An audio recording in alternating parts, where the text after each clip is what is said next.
A bunch of militiamen were in control of a British Army base in the UK. They did whatever they wanted, whenever they wanted. And the British Army was, instead of being an army that is there to train them, is reduced to babysitting them to limit the damage they're causing and try to manage their behaviour. We're disguising John's identity. All those who worked on Bassingbourn base have been told to keep silent. Today, the Libyan flag was still flying. The last 17 Libyan recruits are expected to fly out this evening, but the repercussions are not over.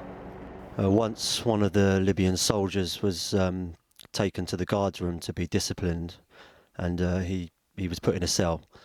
Many of them, about 30 Libyan soldiers, showed up at the guards room and demanded that he be released. When he wasn't released, they actually physically attacked a British soldier. The chaos on Bassingbourn base mirrors the chaos in Libya, and here it seems nobody could control it.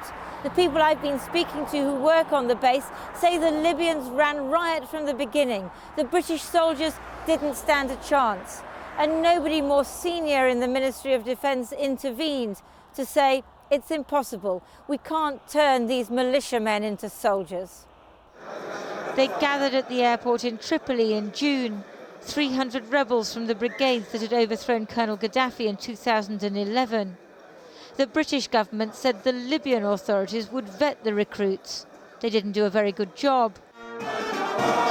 They sang the national anthem but remained loyal to their regions and tribes, with no interest in becoming a disciplined national force.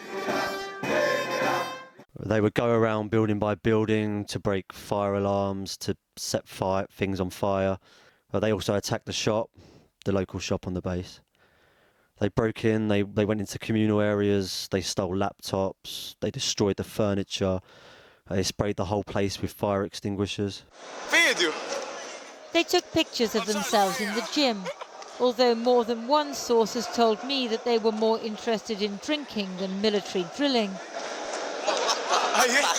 The Ministry of Defence said in a statement today that the majority of recruits responded positively to the training, and it was regrettable that there were some serious disciplinary issues.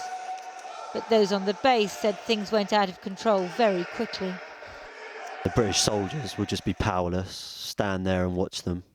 At first, they were enthusiastic and trying to get involved and talk sense into them, and towards the end they would just basically stand there with their arms folded, silent, and watch them get on with it.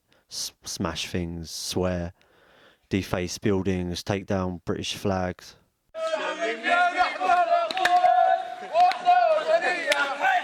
They sang Libyan songs as they roamed around the base. Nothing wrong with that. But women who worked there were reportedly scared because the Libyans didn't understand that touching or taking pictures without permission isn't acceptable. It proved impossible to keep them within the perimeter. Tesco's in Royston was a big draw because you can't buy alcohol in Libya. The British soldiers may have helped them go there because it was better that they should go on a bender inside the base than out. Well, the British Army actually set up minibuses to pick them up and take them to the local Tesco's. They bought as much booze as they wanted and they came back on base. Their day off is Friday, so every Friday or every Thursday night we'd call it riot night. When they were drunk, a few guys pinned another soldier down and attempted to rape him. I know that they were arrested. I think they were deported. The victim's cousin was also sent back because he intervened and retaliated and actually stabbed one of the perpetrators. The British soldiers were concerned that the Libyans were allowed to carry out live fire exercises.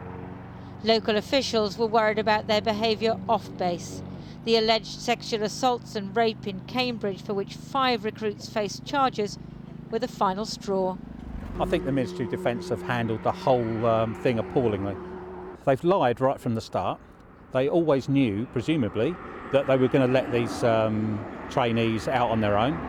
But we were assured from the beginning that they would be never let out unsupervised. The training programme has been a disaster, while Libya itself has descended into anarchy, a country without a government, let alone an army.